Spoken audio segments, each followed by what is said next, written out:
welcome. I'm assuming you're here because something in your life isn't working, that whether it's a relationship with your partner or a child or even the relationship with yourself, you're in pain. And you're trying to assess, is emotional mastery for you? What's this worst day cycle stuff? And what's this Kenny all about? Is he the teacher and coach that I'm looking for to help me on my journey to recovering and living in the best version of yourself? And so I wanted to do this video just to give you an idea of why I coach and teach the way I do, because it's a bit unusual for someone to be so vulnerable and use so much of their life story to teach these concepts. And I'm going to stay out of the long version of the story of how I learned it, but it was really Pia Melody who's at the forefront, in my opinion, of codependence that most people don't know about. She recognized that the typical counselor therapy model, where there's this invisible wall that they're not going to say anything, do anything, like you can't know anything about them, that was part of the problem. That's why people weren't recovering. And it's definitely been my life experience. If you look at my reviews, you look at the clients, almost all of them say the same thing. I've been to every therapist and every teacher in the industry, and I could never get over the hump, in part because of that invisible wall. And here, at least in my opinion, here's why they couldn't get over the hump.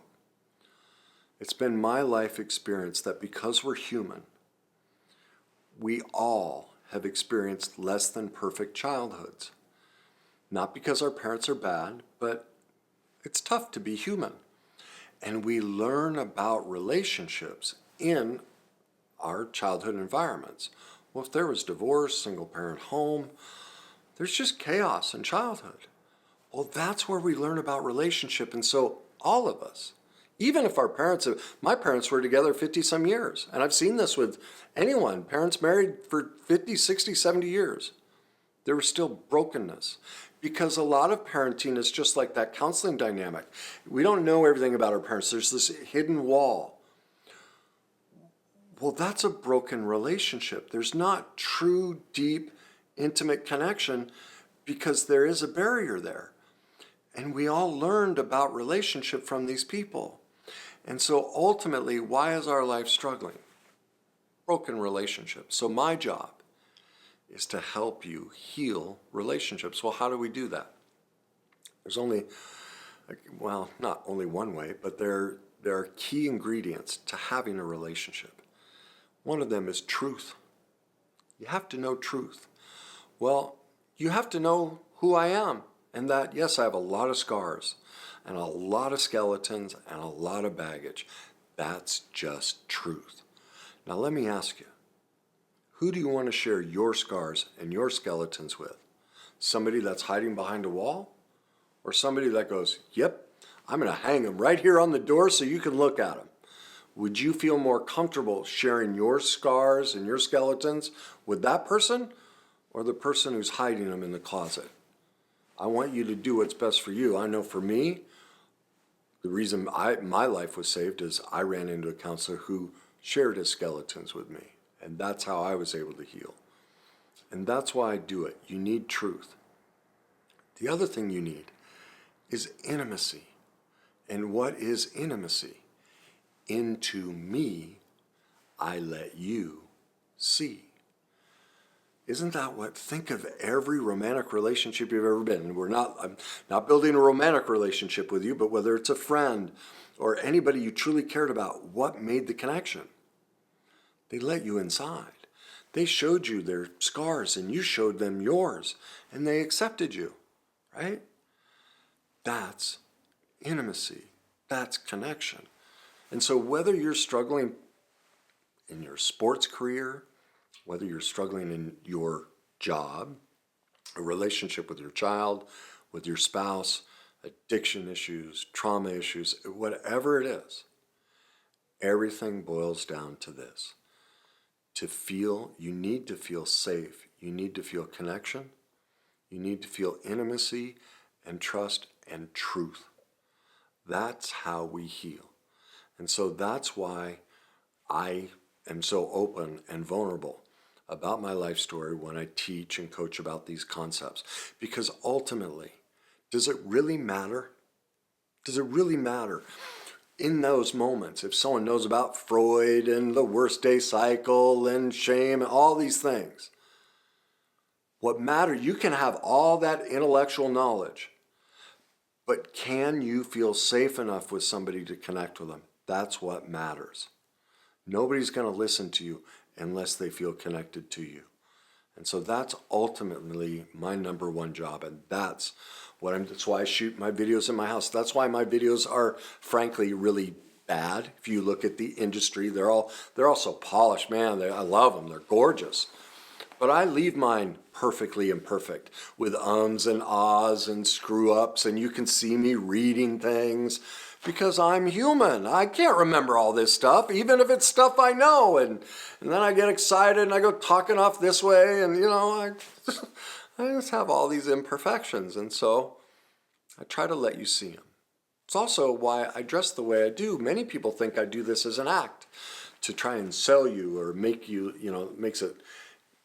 There's kind of a assumption if somebody's dressed up that, they think they're better or, there's some sort of status to it.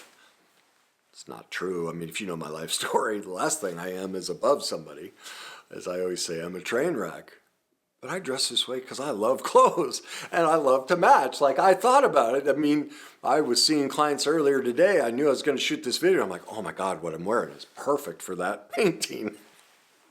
I like to match my clothes to stuff. And every once in a while, you see me in a hat and I haven't shaved. That's because sometimes I'm that way. But most of my life, I'm dressed like this. Like I go to the grocery store on a Saturday morning like this. It's rare that you see me dressed like so-called normal people. I'm just not that normal.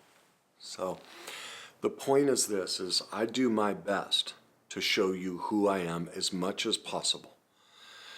And while I'm not perfect at it, when I do catch myself lying or misspeaking or saying something inappropriate or thinking I know better than somebody else, I take ownership of it. Now, many times I miss it. I tell you what, if I were to cut out every mistake of a video, I'd never have a video because I screw up nonstop in my videos, but I leave them in because it's okay. And that's what you need too. You need permission that it's okay to be imperfect. And so that's why I commit so many mistakes in everything that I do, because we all make mistakes. And so the only way I can stay sober from my addictions, the only way I can stay authentic in my journey to emotional mastery and recovering from the worst day cycle is I have to be in truth. I have to face reality. I have to confront my denial and my self-deception repeatedly. It doesn't mean I always catch it, but that is the single greatest and most important aspect of my recovery. And one thing I've learned is to help somebody recover, you have to model it.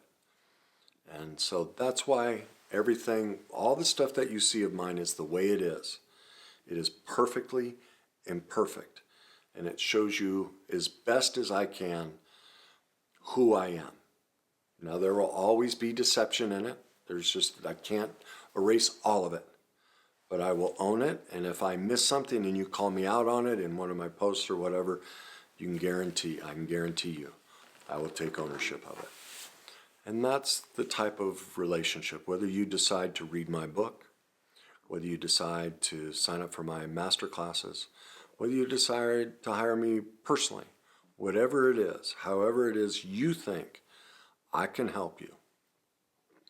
If this aligns with what you're looking for, I'd be honored to be a part of your journey down that road. So there you go. There's a little bit about me. And if you think I'm the fit for you, then I look forward to learning more about you. As I always say, whether it's me or somebody else, just enjoy the journey.